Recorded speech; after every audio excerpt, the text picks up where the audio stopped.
Welcome to session 10 of chapter 2 of company law.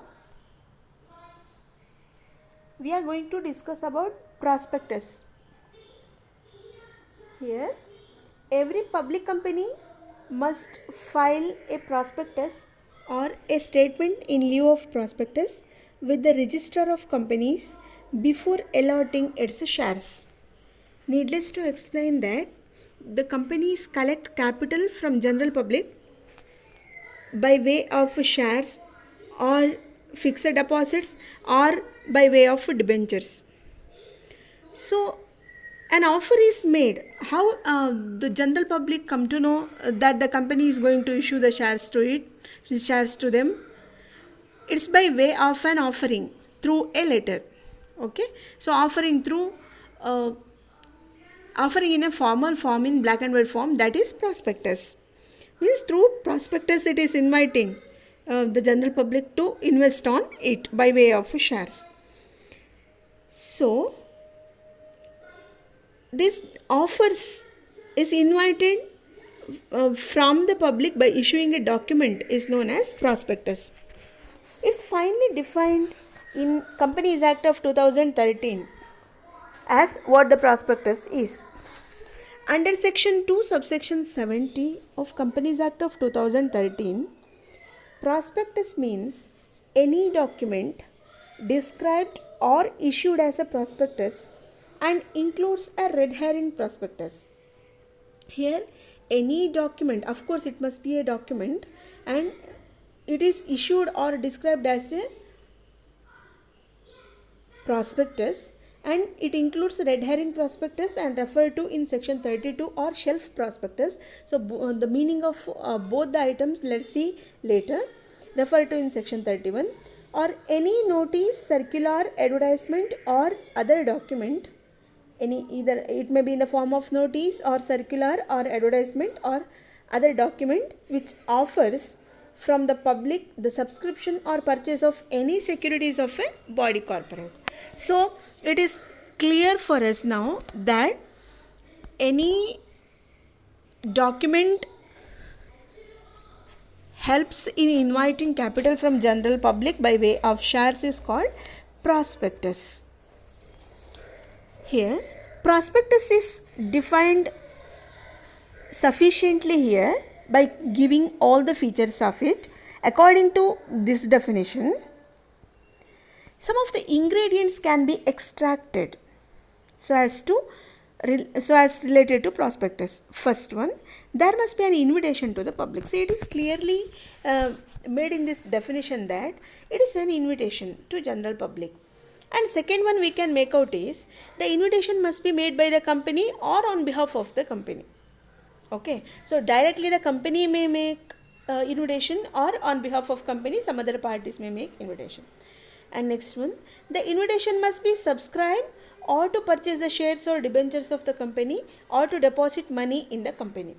Here, however, the company wants capital for its issues, for its activities, so as to collect capital from general public, it is making an offer. So as to it is communicating directly with general public by making an offer. So these three things are clear for us. Thus, a document to be a prospectus within the meaning of the act, it must be issued to general public. So according to the provisions of act, the prospectus must be issued to general public. And what is a prospectus we have studied, and what are the things we can't call as prospectus. Let's see. First one, when the prospectus is shown to one person privately and not as a member of the public, it is not called as prospectus. And it is issued to the friends of a director. Okay, if it is issued to the friends of a director, it is not called as prospectus. By issuing prospectus to the friends and speculators, okay, by showing if the prospectus is shown to friends and speculators, it is not called as prospectus. When the issue of prospectus is made to the existing shareholders, so to the existing shareholders, if again prospectus is given, it is not a prospectus. When the prospectus is issued to a restricted circle of selected investors, Okay, only for few investors if the prospectus is issued, then it is also not constituting prospectus. Let's go forward. Here, before stepping into legal provisions, let's see public offer and private placement. Okay, so there is a concept called public offer and private placement. Section 23 of Companies Act of 2013 clearly provides the manner in which the securities can be issued by the public as well as private companies. Okay, so for public and private companies, the manner is laid down in Companies Act so as to issue the securities. The legal provisions are, see, some of the legal provisions I am telling now. First one, issue of securities by a public company. Next we are going to issue of securities by a private company. Okay, so first, issue of securities by a public company, it is covered in section 23 subsection 1. A public company may issue securities in the following manner. Okay, in what manner it can issue the securities? Let's see. First one, to public through prospectus, means public offer after complying with part 1 of chapter 3. Okay, so we need not explain this part 1, what is part 1 and what is chapter 3. It is stated in Companies Act. So by referring Companies Act, we are making an offer to general public to subscribe the shares. Through private placement after complying with part 2 of chapter 3.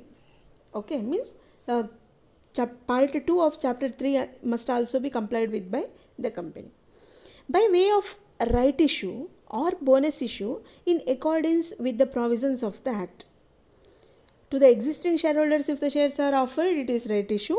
Bonus issue means in place of cash bonus, shares are issued.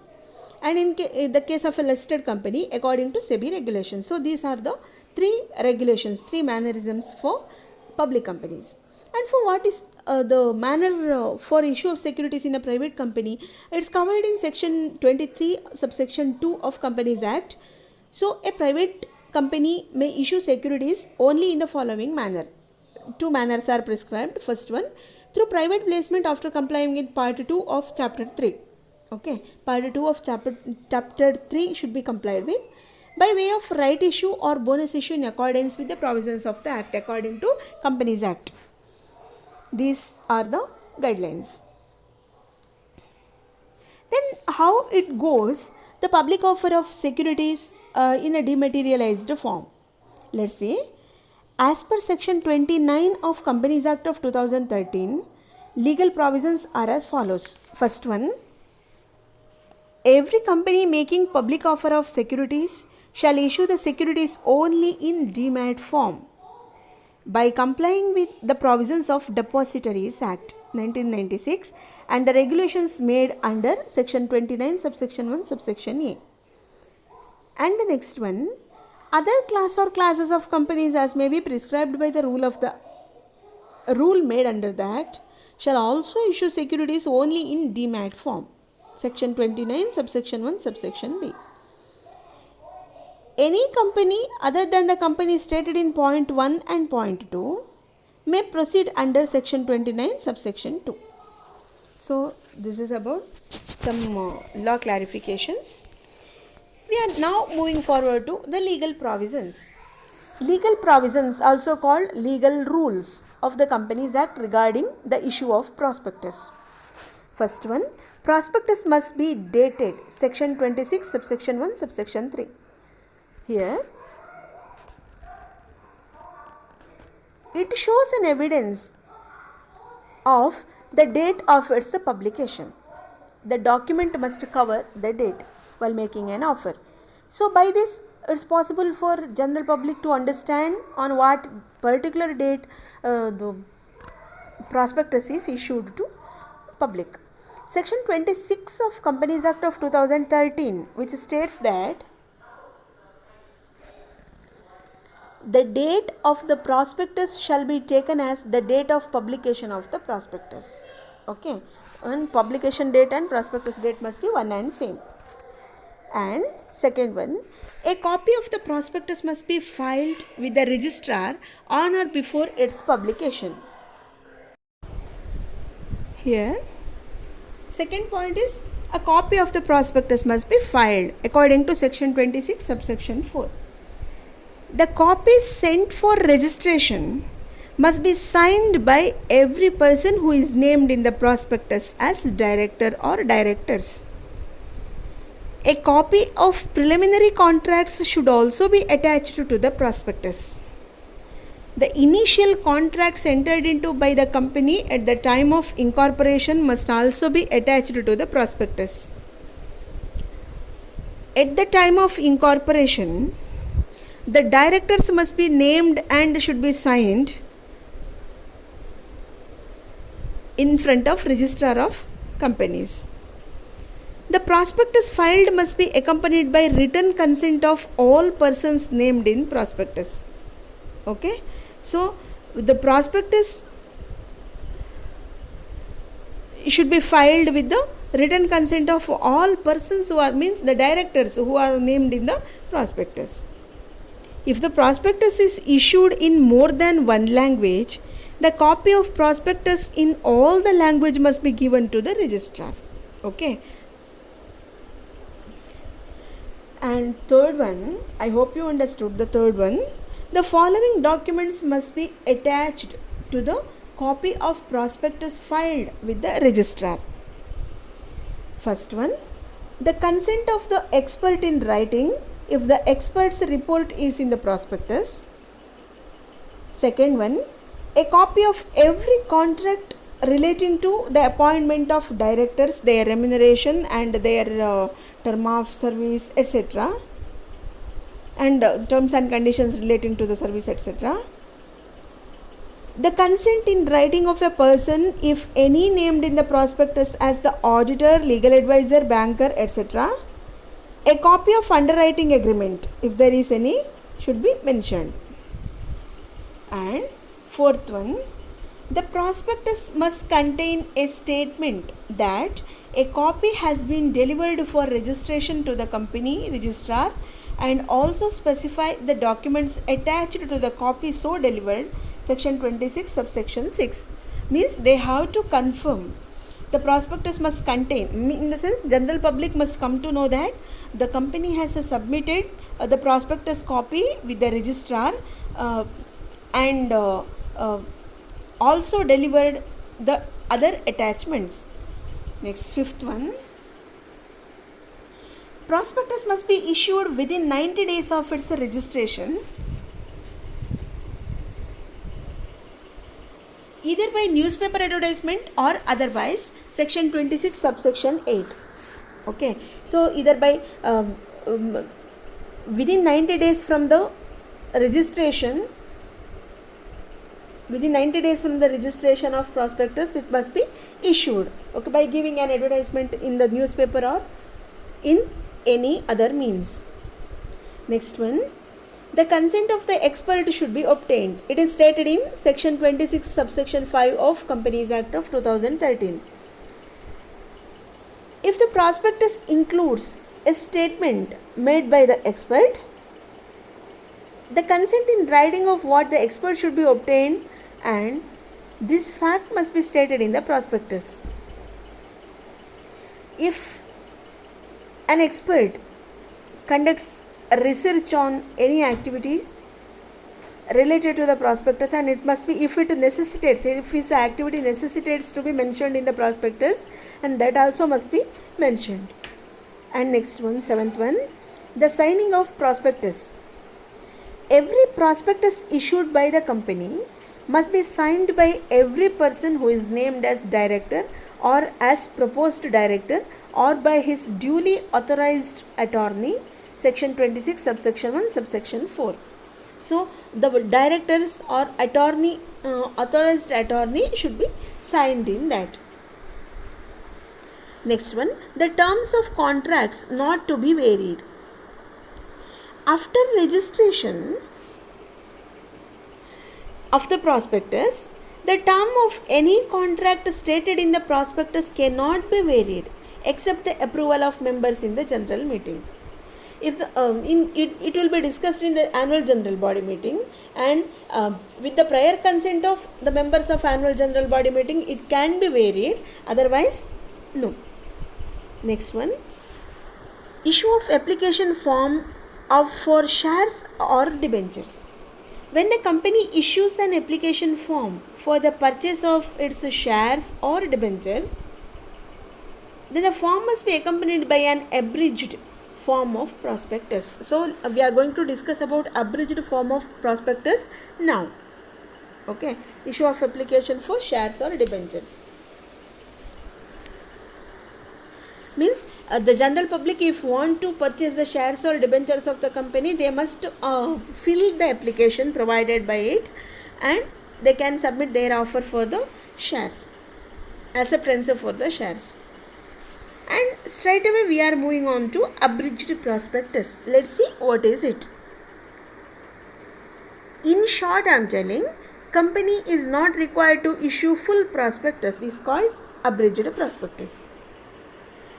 Abridged prospectus means a memorandum containing such silent features of the prospectus as may be specified by SEBI by making regulations in this behalf. Section 2, subsection 1 of Companies Act of 2013.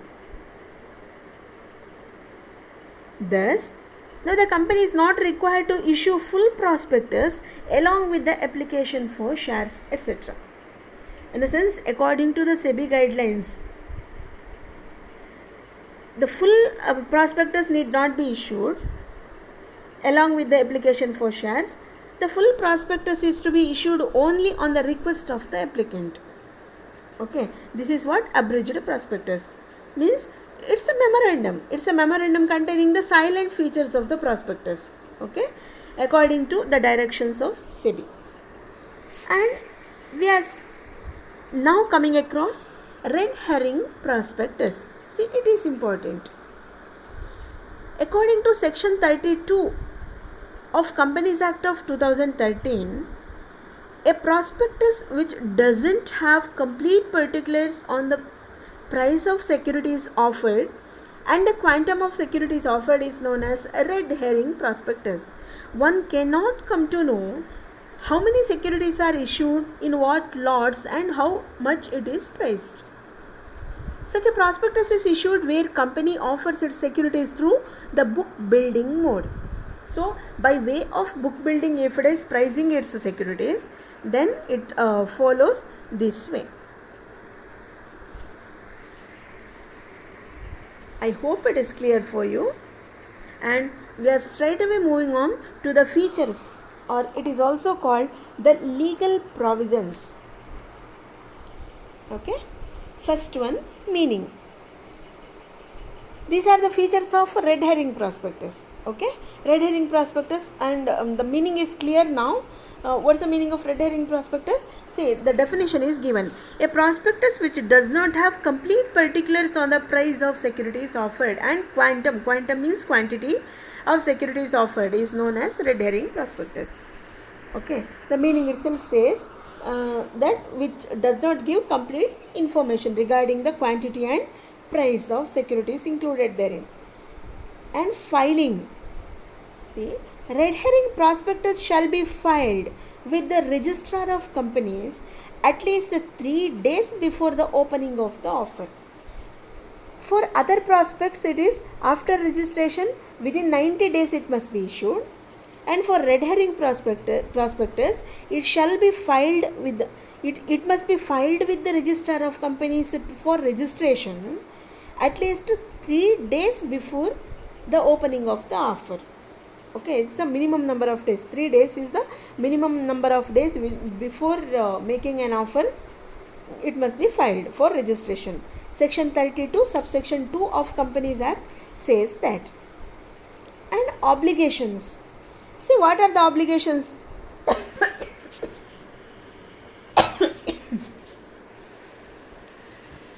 What are the obligations it carries out? Let us see.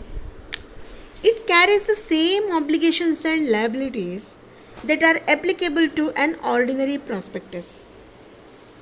All the work done by ordinary, all the purposes an ordinary prospectus serves will be served by red herring prospectus according to section 32 subsection 3. The issuing company has to highlight any variation between the red herring prospectus and a real prospectus. Okay, means issuing company must highlight the differences. The company behind the issue must say the differences. And final prospectus is the next one. Section 32 subsection 4 says that upon the closing of the offer of securities under this section, the prospectus is stating therein, means after the closure of offer for purchasing the securities, under this section, prospectus says that first one, the total capital raised, whether by way of debt or share capital. Second one, the closing price of the securities. And third one, any other details as are included in red herring prospectus shall be filed with the Registrar and Securities and Exchange Board of India. So total capital you will come to know, total capital of debt or shares, and the total the closing price of securities you will come to know, and any other details as are not included in red herring prospectus. Okay, so the items which are missing in red herring prospectus will be included in final prospectus. And signature. All the directors of the company or their constituted attorneys must sign red herring prospectus. Means here final prospectus means it is not a separate prospectus. Okay, so after the closure of offer, it provides these three things. What are the three things? Total capital raised, quantum of securities, price of securities, as well as any other points which are not included in red herring prospectus. Okay, so this is a stage. Final prospectus means this is the stage after the closing of offer happens.